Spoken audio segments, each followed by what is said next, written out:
Religare, Conhecimento e Religião está de volta. Hoje eu recebo o Manuel Godoy, ele é teólogo pastoralista, ele é professor no Instituto Santo Tomás de Aquino e na Faculdade Jesuíta de Filosofia e Teologia aqui em Belo Horizonte.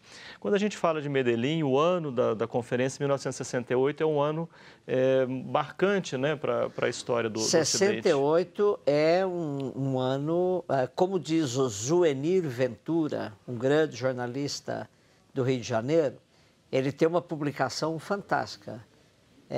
1968, o ano que não acabou, é o nome do livro.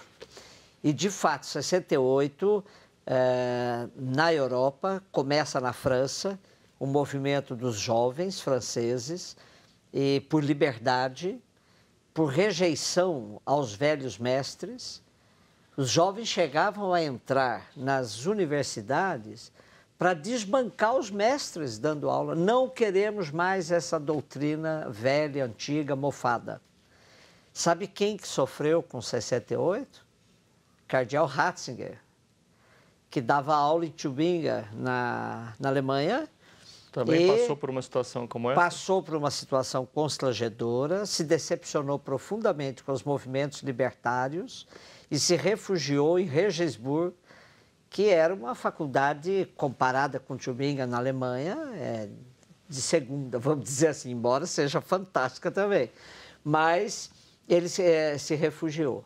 Então começa esse movimento. Uma frase que marca aqui no Brasil para nós é a frase da canção do Caetano Veloso. É proibido proibir. Essa frase marca 68. 68 é o ano revolucionário. Você acha que esse ambiente todo interfere de alguma maneira? Ajuda também. O ambiente de opressão, o ambiente de... Nós estávamos já sob o regime militar. No Rio de Janeiro, os militares mataram o estudante Edson e provocaram com isso uma marcha no Rio de Janeiro, a Marcha dos 100 mil, conhecida assim. Só que depois, em dezembro, o regime militar decreta o AI-5, né, o Ato Institucional número 5, proibindo toda e qualquer reunião, né? Onde 2 ou 3 estiverem reunidos, aí há subversão. Era essa a ideia deles. Então, acabaram. O AI-5 é terrível. Então, esse contexto social, político, econômico da época, o econômico era bom. Era interessante fazer essa distinção. O PIB mundial era razoável e havia um clima de desenvolvimentismo, o chamado desarrollismo latino-americano, os países todos em franco desenvolvimento, saindo, mas tinha também a teoria da dependência. O que veio a ser? O desenvolvimento, o PIB mundial crescendo, mas às custas de um subdesenvolvimento de diversos países. Então, nós tínhamos a teoria da dependência e influenciou Medellín também. Sim. Esse ambiente político interferiu de alguma maneira na recepção da conferência aqui no Brasil? Ah, sim. Você veja, Medellín, nós temos 3 etapas em Medellín, se você pegar o texto final, o texto conclusivo. Foram 16 títulos que eles reuniram em 3 etapas. A primeira etapa, promoção humana, sim, e não à toa começa com o tema da justiça. Justiça, seguido da paz, família e demografia, depois juventude, né? Então, essa sequência é para mostrar o ver, julgar e agir. Começamos com a justiça. Então, é reflexo da situação de injustiça que o continente estava vivendo. Influenciou diretamente, né? A primeira parte, o ver, é o ver América Latina.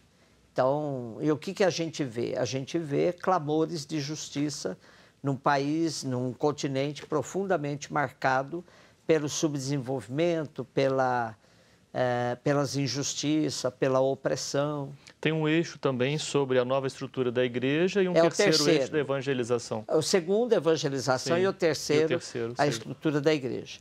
Evangelização, eles vão pegar as questões mais ligadas à catequese, liturgia, né? E aí entra também toda a pastoral. E a questão da igreja é fundamental, porque vai entrar a Igreja dos Pobres, que é uma marca também de Medellín. A Igreja dos Pobres é a terceira parte. É o que você falava, assim, de um eixo central, assim? Algo Se a assim? gente puder olhar Medellín, você pode também ver assim, Medellín pobre ou oprimido, né? Por causa da questão da dependência, da situação política. Pobre, Sebes, que na verdade Medellín não chama comunidade eclesial de base, Medellín chama comunidade cristã de base.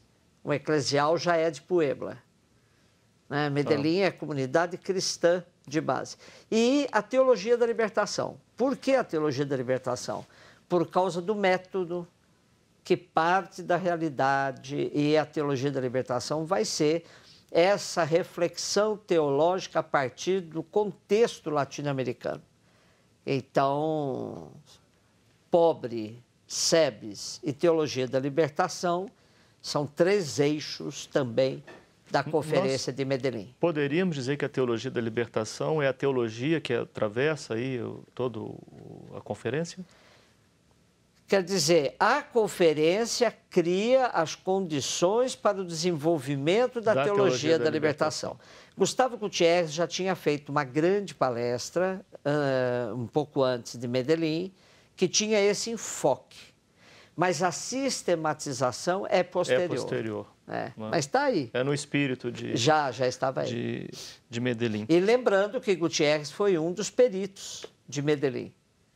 A Igreja da Pobreza tem a mão de Gutiérrez e, além disso, a questão do Pacto das Catacumbas, né, que é um pacto dos bispos na última sessão do Concílio Vaticano II, fazendo um compromisso de tornar a Igreja mais despojada, mais próxima dos pobres, em todos os sentidos. Sim. Você falou que é o Papa que teve que convocar, né, a Sim, conferência. Paulo VI... Como é que o Vaticano recebeu, né, o documento de Medellín? Olha, Medellín é inédito em tudo, porque todos os documentos, antes de serem publicados, têm que passar por Roma.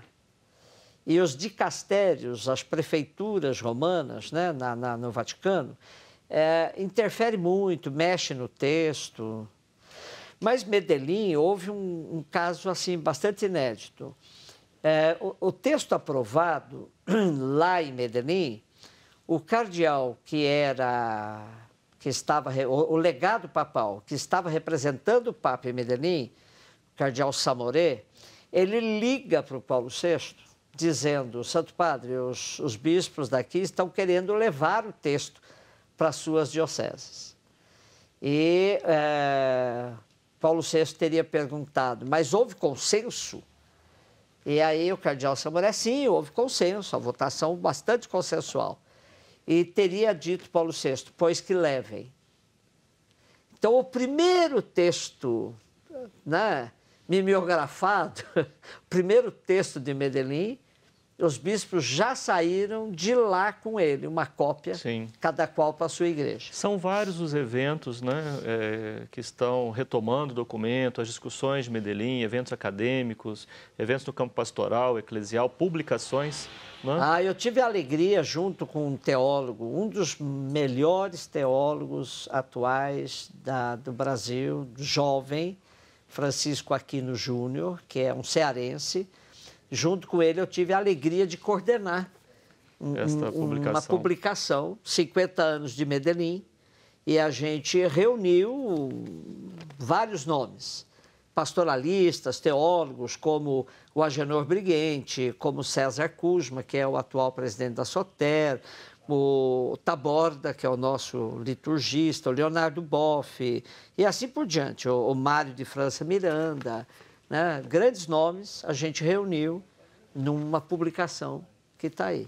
Sim, e parece que ainda tem mais coisa para sair, né, sobre Medellín. Estão saindo. A revista Lumen Vitae da Bélgica agora acabou de editar um número no enfoque catequético, porque lá eles estão ligados a esse enfoque mais catequético.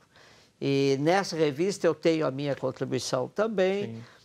e tem outras pessoas aqui do Brasil que participaram também. Considerando o atual momento eclesial católico, o que é reler Medellín à luz do pontificado de Francisco? É uma delícia, porque Francisco, sem falar em Medellín, você pode observar que Francisco não fala em Medellín. É uma coisa que eu gostaria de perguntar para ele pessoalmente, né? Mas, sem falar de Medellín, Francisco retoma todos os eixos, né? Sobretudo de uma igreja descentrada, não autorreferenciada, de uma igreja em saída, de uma igreja dos pobres. Foi a primeira frase dele como Papa, uma das primeiras. Como eu gostaria uma igreja dos pobres para os pobres. É puro Medellín nesse sentido, né? Sim. Godoy, um prazer recebê-lo aqui. Venha sempre, a casa é obrigado. sua. Muito bom a gente Muito conversar obrigado. sobre esses temas. Ótimo, maravilha. Somos um projeto de extensão do Programa de Pós-Graduação em Ciências da Religião da PUC Minas. Você pode conhecer sobre as nossas atividades, os nossos cursos de especialização, de mestrado e de doutorado, acessando a página que está em pucminas.br/ppgcr. Obrigado a você que nos acompanha, obrigado aqui à nossa equipe. Nós voltamos na semana que vem com mais um Religare Conhecimento e Religião. Um abraço muito cordial e até lá.